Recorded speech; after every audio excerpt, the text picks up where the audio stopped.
আজকে আমরা ভোটদান করলাম এবং আমরা নিশ্চিত যে মেদিনীপুর বিধানসভা মানুষ গণতন্ত্র প্রিয়, সংবিধান এবং গণতন্ত্রকে তারা সম্মান করে, সংবিধান এবং গণতন্ত্রকে সুরক্ষিত রাখতে তারা আজকে তাদের এই গণতান্ত্রিক অধিকার প্রয়োগ করবে।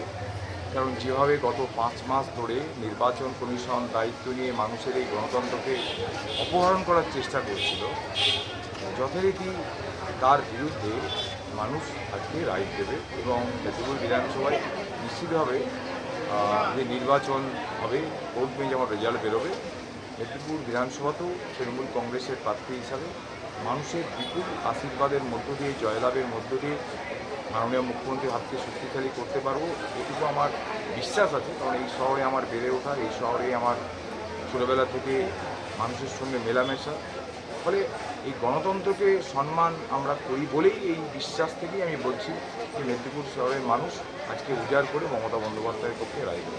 সকাল 10টা অবধি এখন পর্যন্ত ভোট কীরকম পরিস্থিতি মনে চলছে? সবচেয়ে যেটা সমস্যা হচ্ছে যে আমরা এতবার বলে, এতবার ইভিএমে ট্রেনিং হয়, এতবার সার্টিফিকেশন হয়, এতবার এইগুলোকে নিয়ে কাজ করার পরেও প্রায় সকাল থেকে এখন পর্যন্ত 8 to 10% ইভিএম খারাপ। এই যে গরমের মধ্যে মানুষ লাইনে দাঁড়াচ্ছে, তারপরে বলা হচ্ছে যে আপনি আর এখন ইভিএম খারাপ, ভোট দিতে পারবেন না। ফলে এই যে মানুষকে গরমে দাঁড় করতে হচ্ছে, প্লাস মানুষ এই গরমে দাঁড়িয়ে পরে মানুষকে ফিরে যেতে হচ্ছে, ফলে এই মানুষগুলোকে ব্যাক করে নিয়ে এসে ভোট দেওয়াটা খুব টাফ।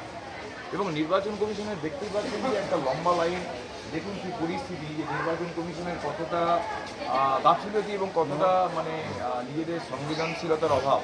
এত মানুষ দাঁড়িয়ে আছে, সেটা এতটুকু গরমে পাকা দেওয়ার ব্যবস্থা নেই। অর্থাৎ নির্বাচন কমিশন কী চায় আমরা জানি না। যাদের দায়িত্ব ছিল মানুষের গণতন্ত্রকে প্রতিষ্ঠিত করা এবং ভোটদান যারা করতে এসেছে তাদেরকে আমি সঠিকভাবে ভোটটা দিতে পারি সেই ব্যবস্থা করা, অথচ দেখুন কী অবস্থা, এত বড় লম্বা লাইন, মায়েরা দাঁড়িয়ে আছেন, মেয়েরা দাঁড়িয়ে আছেন সকালবেলায়। এখন আমাকে বললেন সকাল 7:30, এখন 10টা বাজে, এখনও পর্যন্ত তারা ভোট দিতে পারেনি। অর্থাৎ নির্বাচন কমিশনের যে দায়িত্বটা সেটা পালন না করে তারা সবসময় চাইছে যে মানুষের গণতান্ত্রিক অধিকারটাকে তুমি জোর করে কেড়ে নাও, আর মানুষ যাতে ভোট না দিতে পারে পশ্চিমবাংলায় ঘুরপথ দিয়ে যদি তাদের নির্ধারিত নির্বাচিত যে কেন্দ্রের বাবুরা আছেন তাদেরকে যে একটু জায়গা করে দেবে। এটা গণতন্ত্রের ভীষণ বড় লজ্জা।